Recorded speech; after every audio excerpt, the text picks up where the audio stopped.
Read alert! Read alert! Warning! Warning! This is a read alert!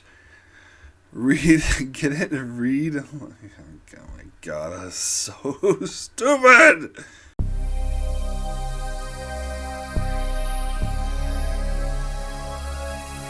Hello and welcome to Enchantment of Eternity's review for Singularity, which is episode 9 of season 2 of Star Trek Enterprise.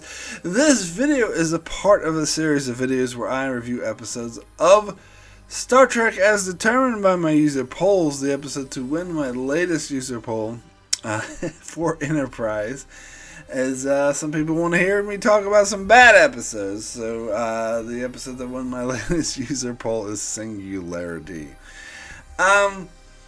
Now, when I did this poll and I was talking about my feelings on this episode, I mentioned that this was almost like a so bad it's good episode, but I don't know. Here's the thing. I'd never really been that much into so bad it's good, first of all, and it's just bad. Like, I mean, okay, I do laugh at this episode a lot, and I want to make this clear, I laugh while I'm watching this episode, but I'm not laughing with it. I'm laughing at it, very clearly.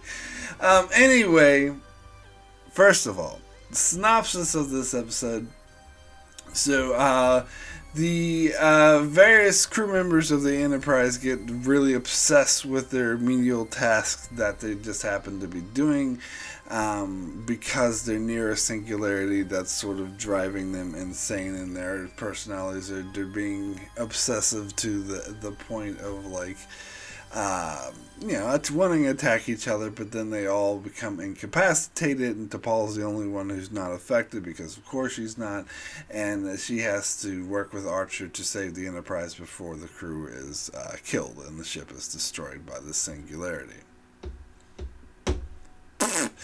First of all, alright, so just talking about that premise, it is such an ordinary, by the numbers, very typical Star Trek premise that we've seen billions of times before. I'm talking about there's a singularity that they don't think is harmful, but it is harmful, and they're trapped in it, and there's no way out, and they have to work together. And only one crew member, if we're talking about the original series or Enterprise, then it's the Vulcan who's unaffected. If it was Next Generation, it would be Data. If it was Deep Space Nine, it would be Odo. And if it was Voyager, it would be the Doctor. There's always a designated. Well, it's funny because Tuvok wasn't the one; he was always affected. It was, but for Enterprise, it's always the freaking Vulcan who's not affected. I get so tired of it. That's the one good thing I would say about the third season episode Impulse, where the Vulcans turned into the zombies, because they actually reversed this cliche where the Vulcans were the only one who were affected and the humans were fine. I was like, thank God for once. But anyway, so the bare bones premise of this episode is something we've seen a billion times before in Star Trek. It doesn't have an ounce of originality to it, which is not a good starting place for it.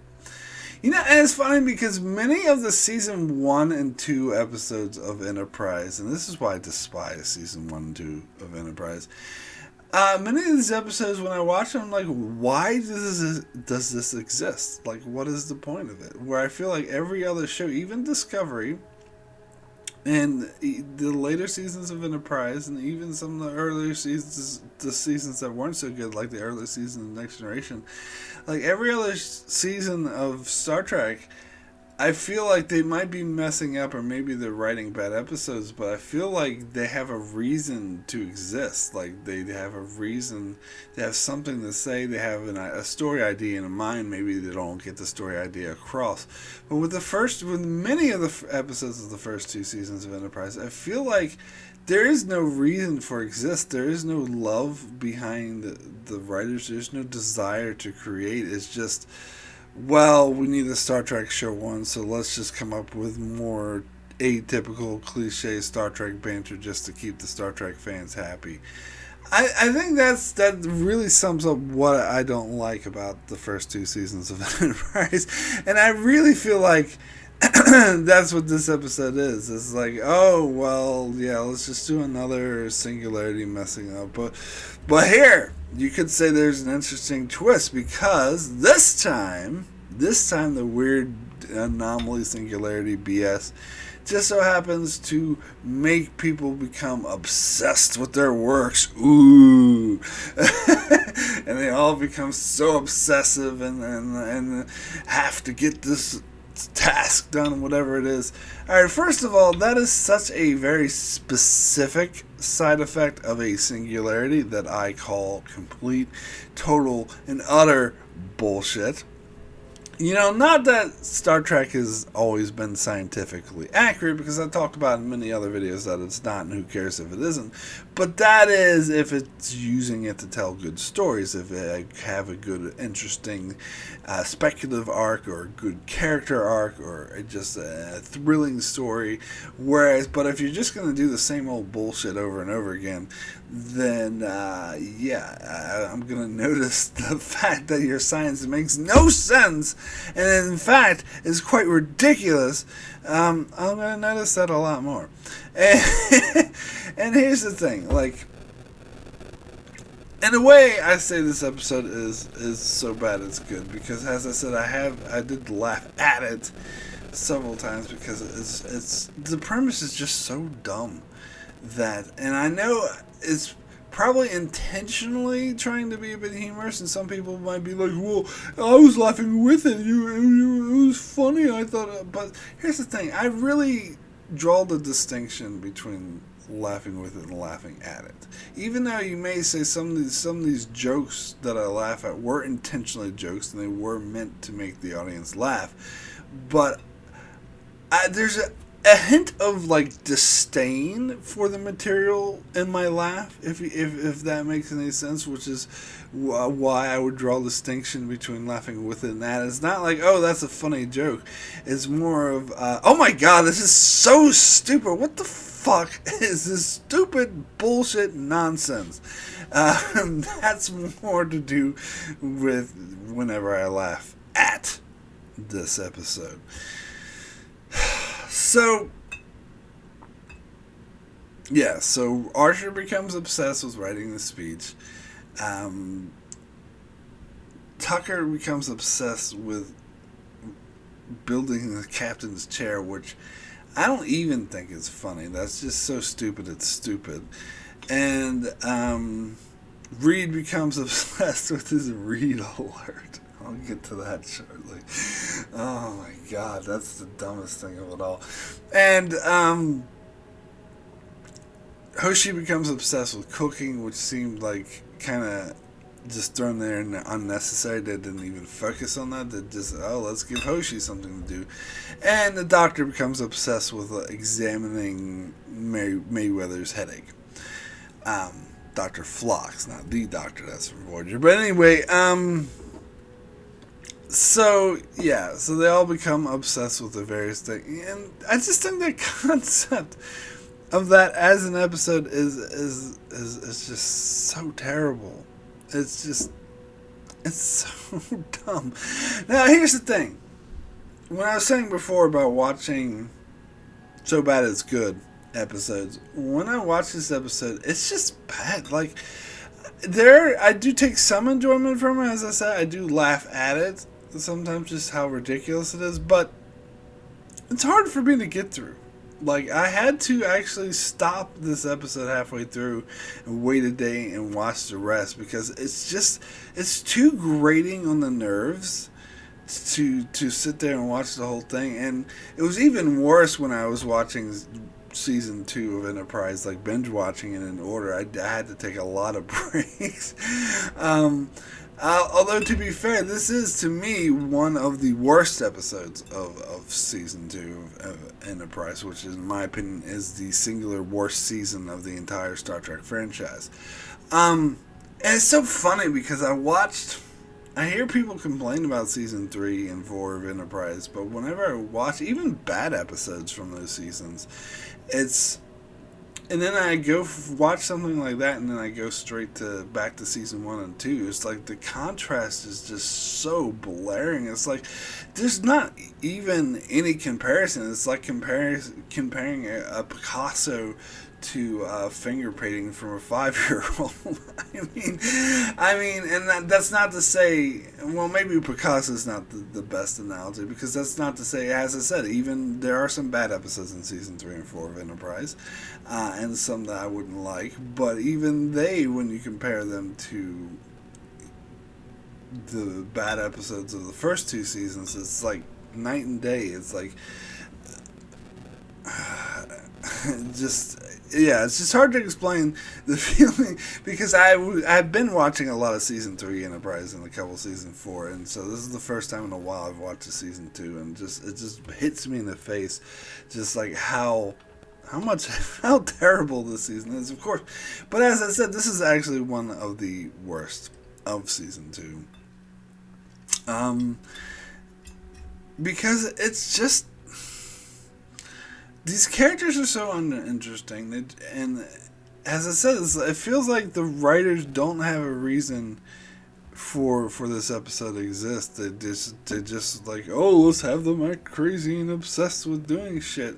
Like, when the one thing I will say, though, is because Archer, I do learn a bit about Archer's father, because they mention that, of course, in the first episode of the show and a couple other episodes, but I feel like they didn't really give you that much of just how much of a legend his father was, and how Archer, many people look on him as the son of a legend, which is ironic when you get down in the history, and it's kind of the point of the whole show, that Archer is going to be more of the historical figure than his father. But at the time, they're looking at him as kind of just like the daddy's boy, but like, centuries in the future, he'll be seen as the historical figure himself, and no one will really even remember his father that much, which is a very interesting concept, and that's the one thing this episode explores when he's writing this preface for a book about his father.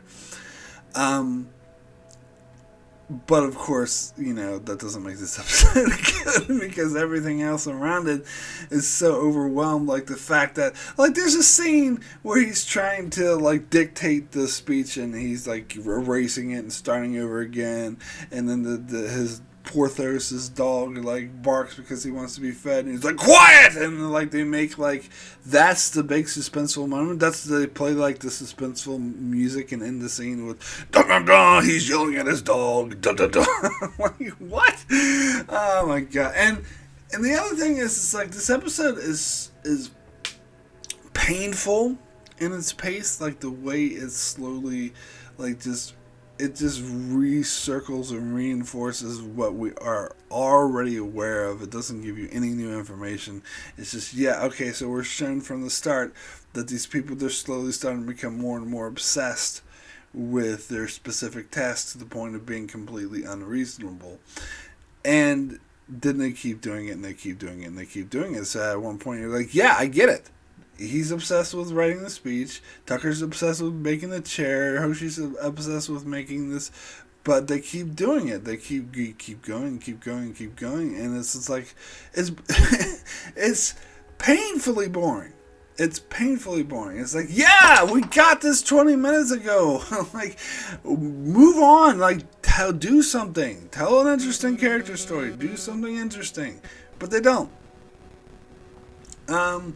Now, okay, I'm sorry, but I have to address this read alert thing, because that really, really, really, really pisses me off. I think this I laugh at. This, I think, is one of the dumbest fucking things, because Enterprise, of course, is the first real prequel of the Star Trek franchise, and so they would always, like, drop hints, like this stuff about the transporter, or that episode where Archer didn't want to interfere with the natural evolution of another society, so he said, maybe one day we'll have a directive. Like, Enterprise would do shit like that. But that read alert, like, This is the dumbest.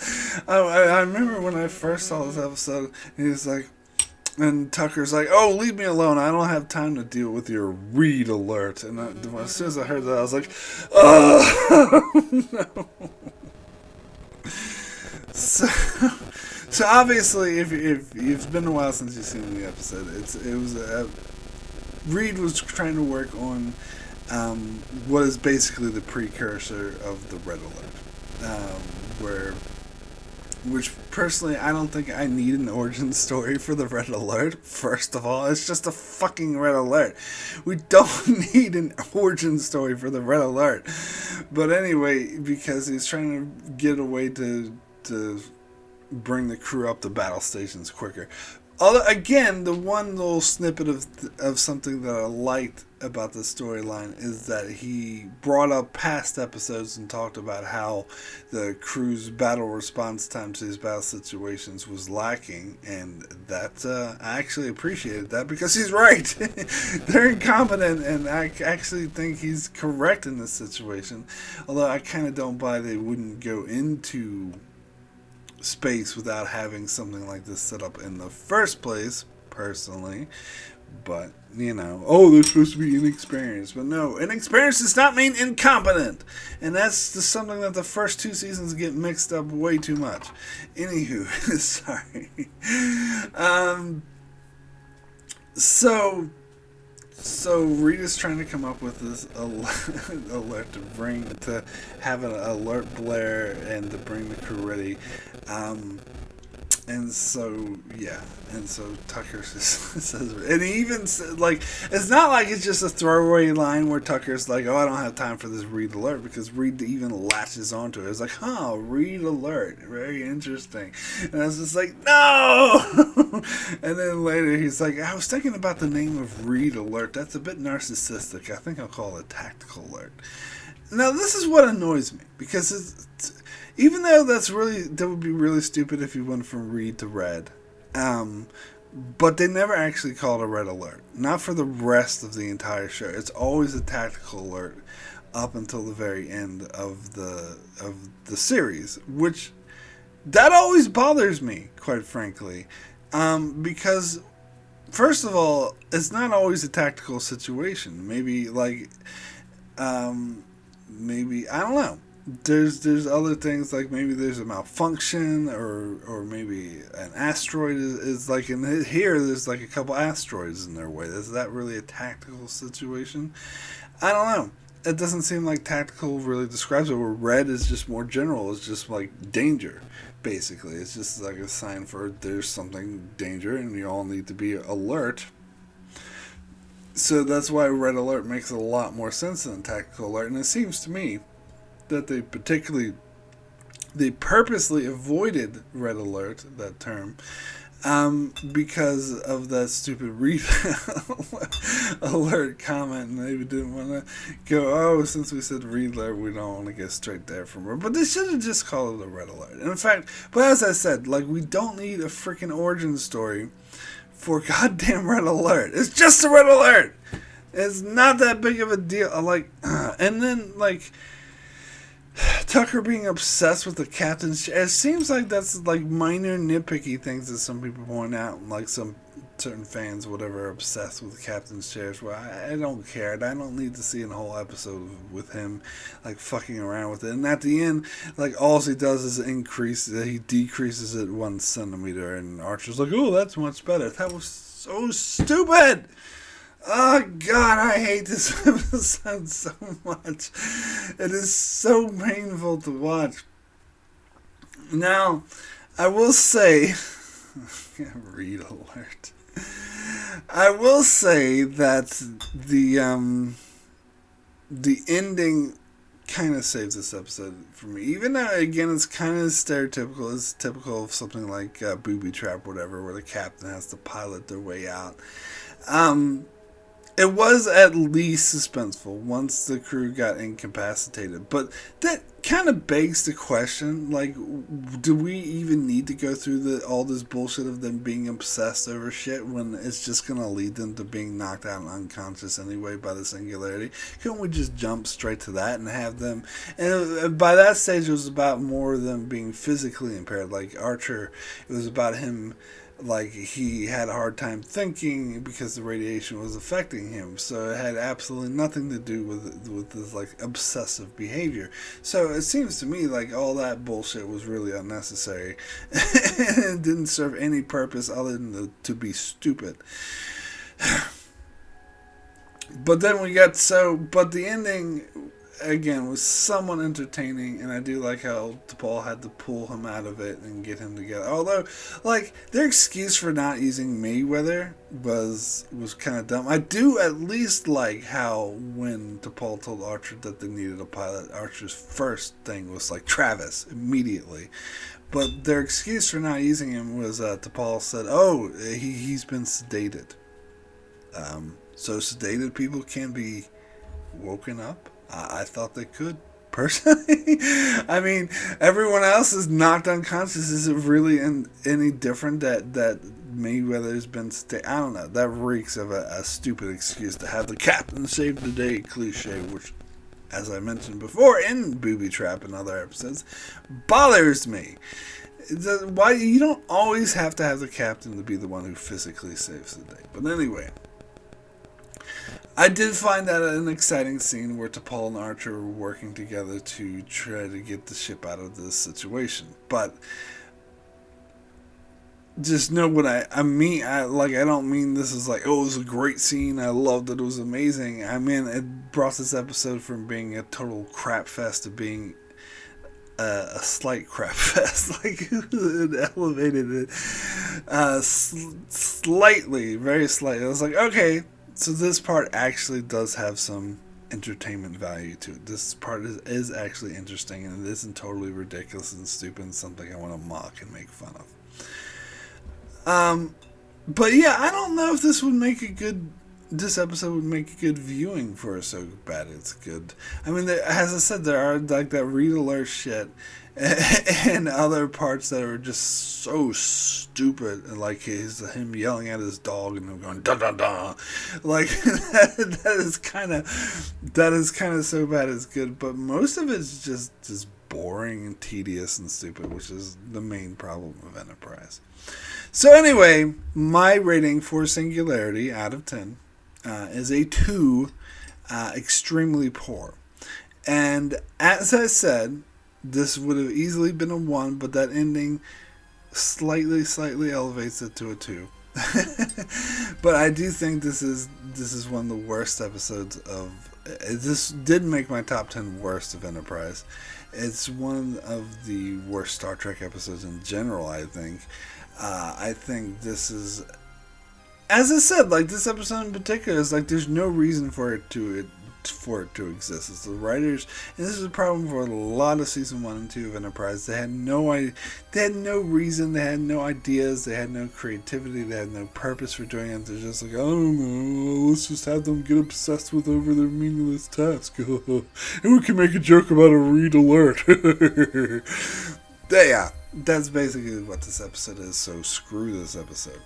Anyway, that is it for my review of Singularity. Thanks so much for watching. I shall return to talk about more Star Trek and hopefully better episodes to come, as well as reviewing many other shows like The Expanse, Better Call Saul, The Outer Limits, and more. So be sure to subscribe so you can keep up with all of that. Thanks a lot for watching.